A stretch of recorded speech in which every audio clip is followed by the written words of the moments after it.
Good morning. Online class में आप सभी का स्वागत है। कक्षा 8 प्रश्नावली 2.3 जो कि एक चर वाला जो रैखिक समीकरण था, उसके अंदर प्रश्नावली 2.2 में अपन देखा कि अपने पास में समीकरण के अंदर दो पक्ष होते थे, एक तो वाम पक्ष और एक दक्षिण पक्ष। समीकरण के अंदर दो पक्ष होते हैं, वाम पक्ष और दक्षिण पक्ष, और दोनों पक्षों के बीच में बराबर का चिन्ह होता था। लेकिन पिछले प्रश्नावली 2.2 के अंदर क्या था कि केवल एक ही पक्ष में चर राशि होती थी, या तो चर राशि दक्षिण पक्ष में ही होती थी और या फिर चर राशि वाम पक्ष में ही होती थी। तो अपने पास में वाम पक्ष और दक्षिण पक्ष दो पक्ष होते हैं, वाम पक्ष और बराबर दक्षिण पक्ष। समीकरण के अंदर दोनों पक्ष बराबर होते हैं, समीकरण के अंदर दोनों पक्ष बराबर होते हैं।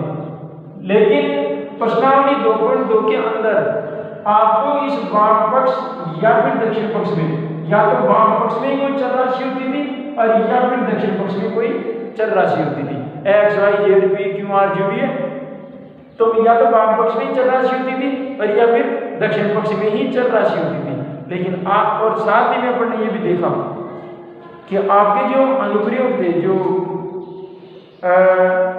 रैखिक आलेख रैखिक समीकरण वाले जो अनुप्रयोग थे, जो भारतीय प्रश्न थे, उसमें भी देखो एक ही पक्ष के अंदर या तो वाम पक्ष में या फिर दक्षिण पक्ष में एक ही चर राशि आती थी, या तो वाम पक्ष में ही और या फिर दक्षिण पक्ष में।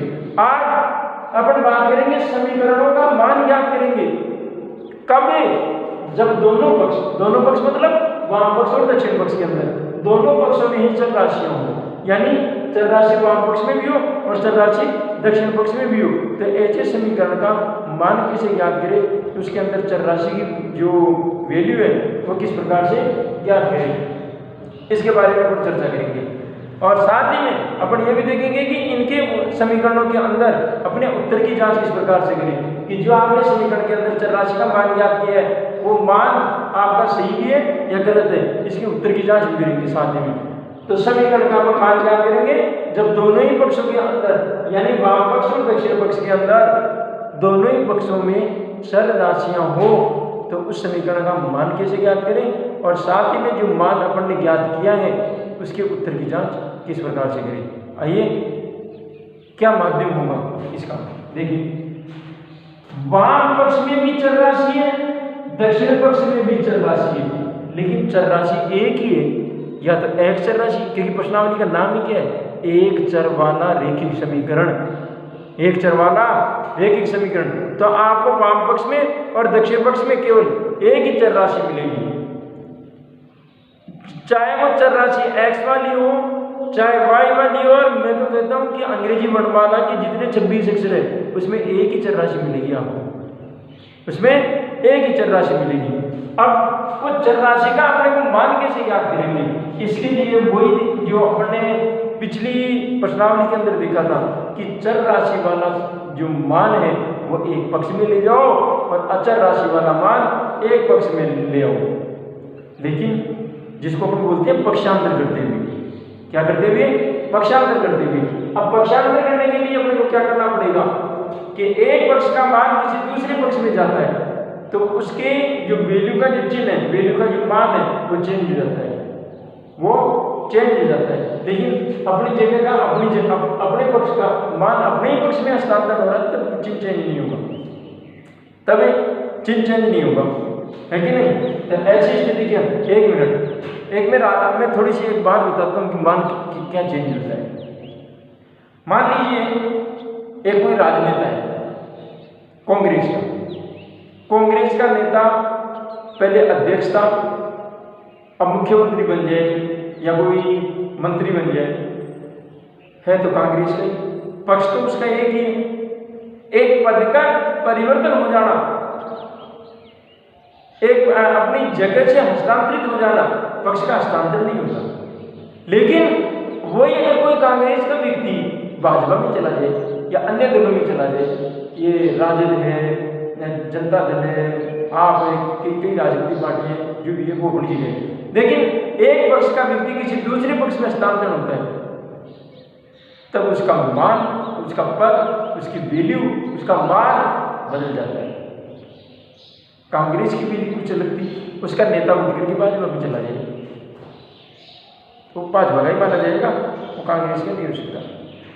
वैसे ही चर राशि का मान, दक्षिण पक्ष का मान दक्षिण पक्ष में ही है, तो उसकी वैल्यू, उसका मान चेंज करने की जरूरत नहीं है, प्लस का माइनस करने की जरूरत नहीं है, माइनस का प्लस करने की जरूरत नहीं है, क्योंकि उसने अपनी जगह से उठ करके खाली जगह चेंज की है।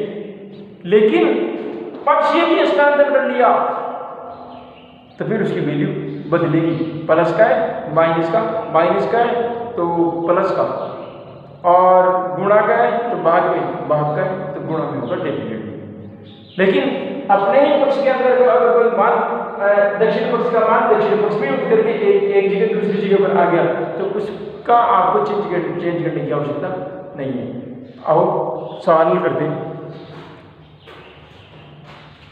देखिए एक सवाल है जिसके अंदर दोनों ही पक्षों के अंदर आपको चर राशि दी गई होगी। देखिए अपन दो सवाल को हल करते हैं, दो सवालों के माध्यम से पता चलेगा आपको। 2x - 3 बराबर x + 2। अब देखिए वाम पक्ष में भी चर राशि 2x है और दक्षिण पक्ष में भी देखिए x है, तो दोनों ही पक्षों में अगर चर राशियां हो तो ऐसी चर राशि के अंदर x की वैल्यू या चर की वैल्यू किस प्रकार से ज्ञात करें। इसके लिए देखिए आपको पक्षांतर करना पड़ेगा। चर राशियों को एक पक्ष में ले आओ और अचर राशियों को एक पक्ष में ले जाओ। चर राशियों को या तो वाम पक्ष में या दक्षिण पक्ष में, या और अचर राशियों को एक पक्ष में या तो दक्षिण पक्ष में और या फिर वाम पक्ष में। और मैं पक्षांतर करता हूं। पक्षांतर करने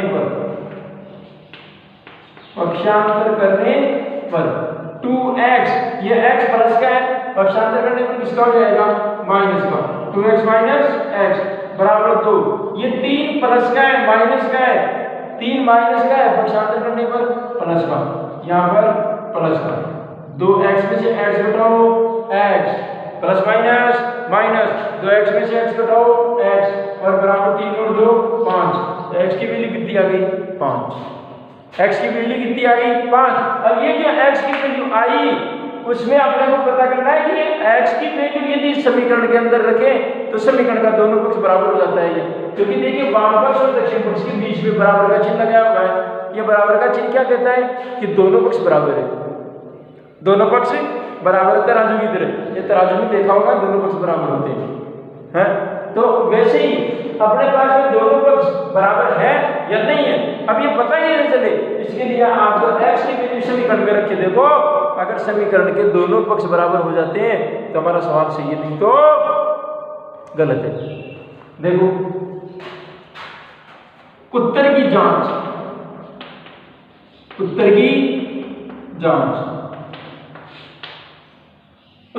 करते हैं। हमारा समीकरण था 2x - 3 बराबर x + 2। 2 × x की वैल्यू 5 - 3 बराबर x की वैल्यू 5 + 2। 5 दूना 10, 10 - 3 बराबर 5 और 2 7। अब 10 में से 3 घटाओ 7 बच गए, 7 बराबर 7। दोनों पक्ष बराबर हो गए, इसका मतलब हमारा सवाल सही है। दूसरा देखो 5x + 7/2 बराबर 3x / 2 - 14। सब परिमेय संख्या आ गई। अब परिमेय संख्या आ गई तो लघुत्तम लेना पड़ेगा, और लघुत्तम लेकर के पहले वाम पक्ष को एक पद गुणाओ और दक्षिण पक्ष को एक पद गुणाओ। लास्ट में जो दोनों पक्षों में जो परिमेय संख्या बचेगी उसका वज्र गुणा करो, क्रॉस मल्टीपल करो, अपने आप ही सरल समीकरण बनेगा। और जो भी सरल समीकरण बनेगा उसे x की वैल्यू निकल करके आएगी। हल करो, इसके हल नहीं है एक लगा दो, इसके भी हल नहीं है एक लगा दिया। लघुत्तम लो और फिर लो, 1 का 2 का लघुत्तम आया 2 आया, 1 का भाग 2 में दूंगा, हर का भाग लघुत्तम में 2, जो भागफल आएगा उसको अंश से गुणा करो। 1 का भाग दूंगा 2 में 2 बार गया, और 2 को 5x से क्या करूंगा गुणा, तो 2 को 5x से गुणा करूंगा 10x हो गई, 10x प्लस 2 का भाग 2 में 2 एक बार, और 1 को 7 से गुणा करूंगा तो 7 बराबर इसमें भी लघुत्तम लो, वही 2 लघुत्तम कितना आ गया 2। ये लघुत्तम लेना तो होना चाहिए।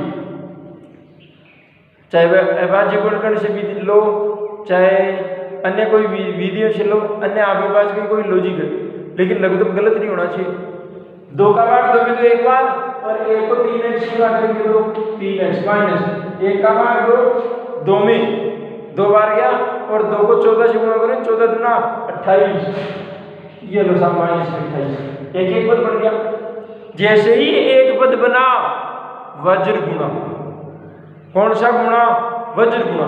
वज्र गुणा करो साहब, 2 को तो गुणा करूंगा 10x + 7 से, यानी ये पद तो इसे गुणा होगा, ये पद इससे गुणा होगा, इसी को बोलते हैं वज्र गुणा।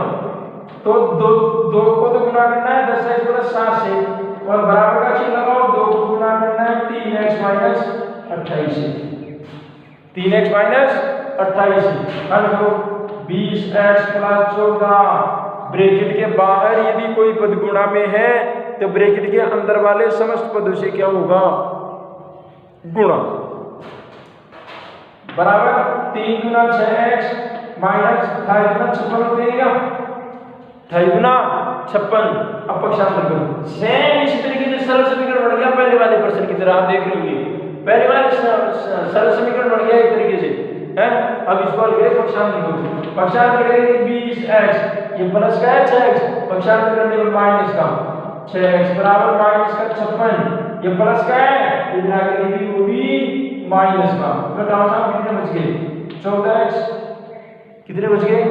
14x बराबर minus minus plus, minus minus plus, लेकिन चिन्ह माइनस का ही रहेगा, माइनस 56 14 70, 56 14 70, ये 14 गुणा में पक्षांतर करने पर भाग में, तो x बराबर माइनस का 70 भाग 14, x बराबर ये 14 प्लस का है 70 माइनस का है, प्लस माइनस माइनस, इसलिए चिन्ह किसका? माइनस का, चिन्ह किसका? माइनस का, और 14 बन 70, इसका मतलब x की वैल्यू कितनी आई? 5, कितनी आई? 5। अब ये जो 5 वैल्यू आई है, ये इस समीकरण के लिए सही है या गलत है? इसके उत्तर की जांच करते हैं। किसकी? उत्तर की जांच। और हमारा समीकरण था 5x + 7/2 बराबर 3x/2 - 14। x की वैल्यू रखो माइनस का 5, प्लस 7/2 बराबर 3 गुना माइनस का 5/2 माइनस 14, ये प्लस का है माइनस का, प्लस माइनस माइनस 25 प्लस 7/2 बराबर माइनस के 5 दिया 15/2 और माइनस का 14।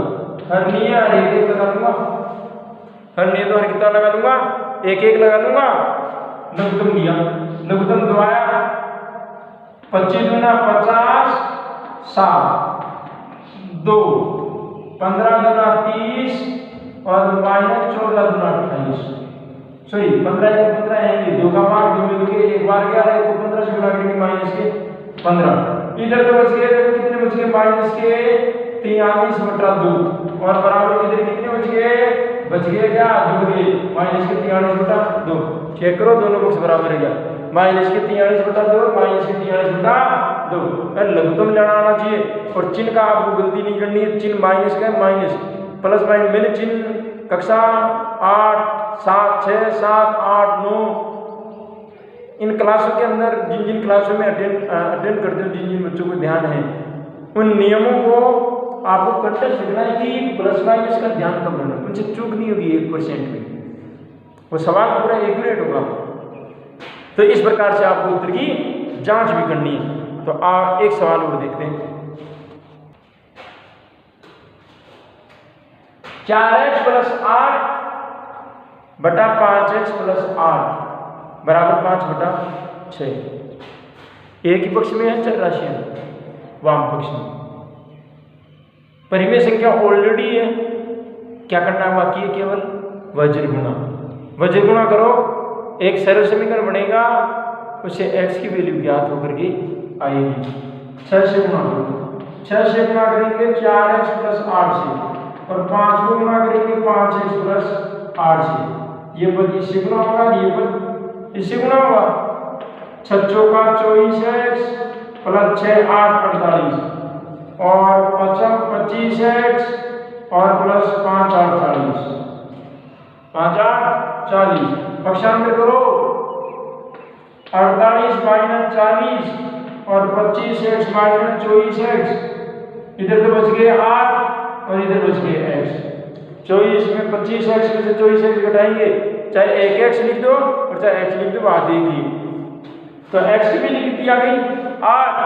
अब आप उत्तर की जांच करके देख सकते हैं कि उत्तर सही है या गलत है। 4 इंटू एक्स की वैल्यू 8 प्लस 8 बटा 5 इंटू 8 प्लस का 8 बराबर 5 बटा 6। देखो 8 जो 32 32 प्लस 8 8 बटे 40 प्लस 8 बराबर 5 बटा 6। इधर तो 40 हो गए और इधर 48 हो गए 5 बटा 6 5 बटा 6 8 बटे 40 8 6 48 तो 5 बटा 6 की 5 बटा 6 दोनों पक्ष बराबर है क्या? इसका मतलब हमारा सवाल सही है। अब आपको कुछ क्वेश्चन दिए जा रहे हैं उन क्वेश्चनों को आपको सोल्व करना है उन समीकरणों की वैल्यू याद करनी है और साथ ही में उत्तर की जांच भी करनी है। ये सवाल देखिए 10 समीकरण है इन 10 समीकरणों को आपको सोल्व करना है इनकी उत्तर की जांच भी करनी है। प्रश्न में साफ साफ लिखा हुआ है कि निम्नलिखित समीकरणों को हल कीजिए तथा अपने उत्तर की जांच भी कीजिए कि जो भी आपके x की वैल्यू ज्ञात होकर के आएगी उस x की वैल्यू को आप समीकरण के अंदर रखो और समीकरण के दोनों पक्ष बराबर हो जाने चाहिए। यदि बराबर हो जाते हैं तो आपका समीकरण का किया हुआ जो हल है जो चर की जो वैल्यू है जो आपने ज्ञात की है वो सही है। आज के लिए इतना ही, धन्यवाद।